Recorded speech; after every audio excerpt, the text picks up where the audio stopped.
In case you just tuned in, Ahmed is a filmmaker and a writer, and tonight on FANNATION we are talking about his novel, Beware the Stranger. We'll be talking also about his movie, Wingrave. We're talking about the horror genre and other things as well. So Neobyrd will be performing, as you said, with you. Yeah, on February 4th. Yeah. Very interesting, different kind of music.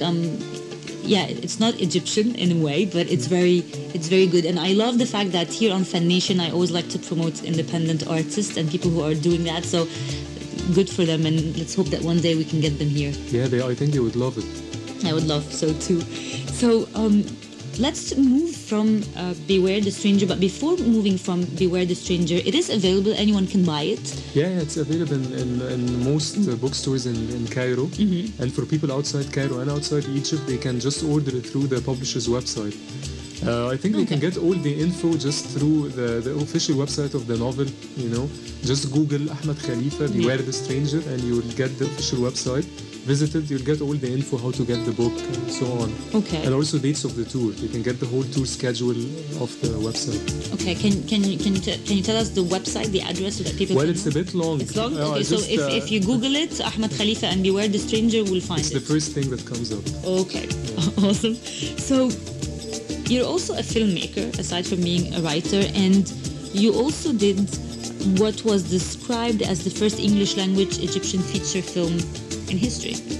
And that was Wingrave in 2007. Yeah. Can you tell us more about the experience of the movie, the idea behind it, and how did you do it? It's still on the horror genre, right? Yeah, it is.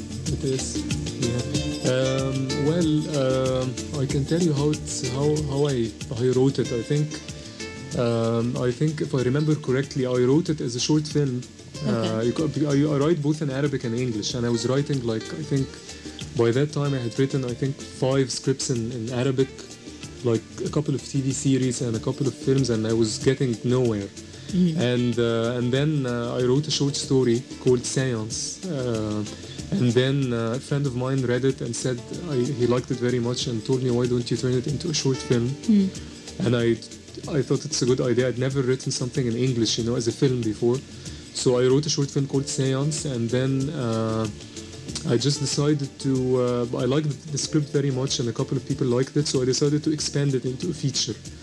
So I just expanded it into a 2-hour film, and we produced it independently, me and a couple of friends, and all the actors, we are all Egyptians and all of us are independent. It's actually, to have an independent film who's 2 hours long, that's something in itself. Yeah, it almost killed us. I mean, because the crew is just, the crew is made up, you know, aside from the actors, there were only 4 people. The crew is just 4 people, and we made it, and we were really, you know, proud that we finished it. We weren't really proud of it, but we were proud that we finished it. We didn't know it was good. And it's released on DVD in the United States and Canada. Is that? Yeah, that was the shock, because when we did it, I didn't know that it was going to, you know, get sold. I just sent it to a couple of distributors, because a couple of people saw it here and said it was good, and I sent it to distributors, and I got several offers to buy it, which was like a shock. I never ever thought it was going to get, you know, released officially, commercially, I mean. And it's sold in the States. It's been out in the States for a couple of years, and it's done okay, and it's somewhat popular, somewhat.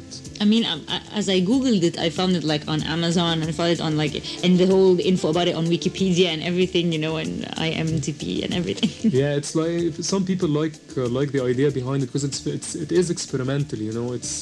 It's divided into 3 stories, and it's about a parapsychologist who's a guy whose professional job is investigating ghosts and paranormal phenomena and stuff like that, like the X-Files.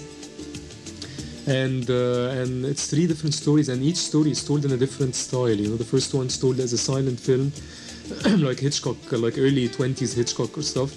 The second one is without dialogue. It's all voice-over, just one guy battling a ghost in an apartment.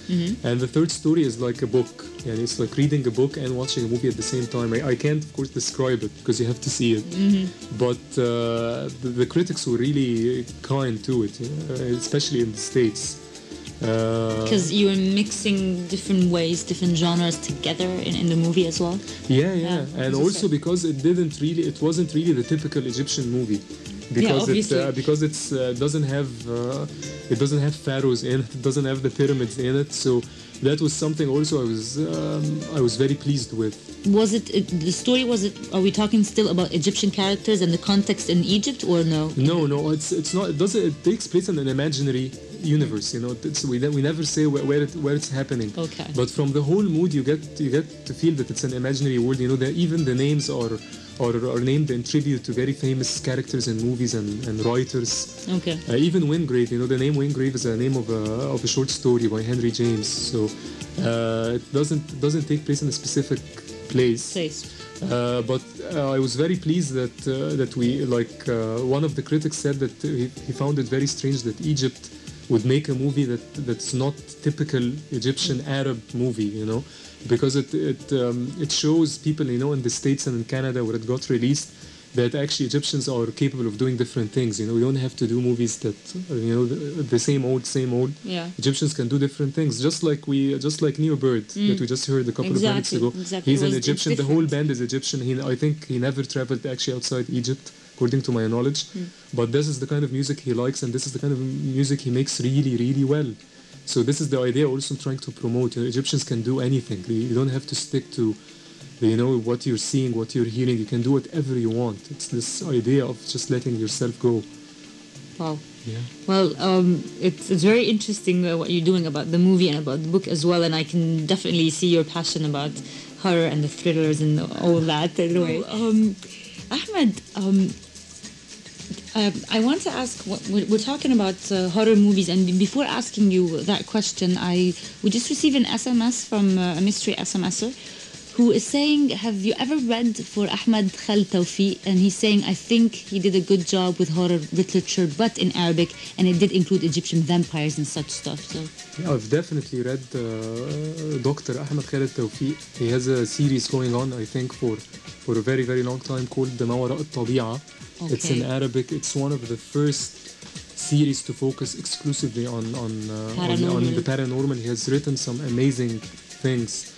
And of course I read him. Any Egyptian, any self-respecting Egyptian reader of horror has to know Dr. Ahmed Khalifa and his stuff. Okay. Great stuff. So speaking about that, what is your favorite horror book ever? My favorite horror book ever, I think, has to be a ghost story called The Turn of the Screw by Henry James. It's a classic. So it doesn't have any blood or ghosts in it, but it's very psychological. And I encourage anyone. It's actually a very short book. It's a novella. It's over 120 pages. Okay. Or something like that. And it's amazing. Anyone who wants to get introduced to classy ghost stories, different from the typical type, go read this one. And then in Arabic, if I'm going to choose one, I think the best horror book I ever read in Arabic is called The Spider by Dr. Mustafa Mahmoud Al-Ankabut.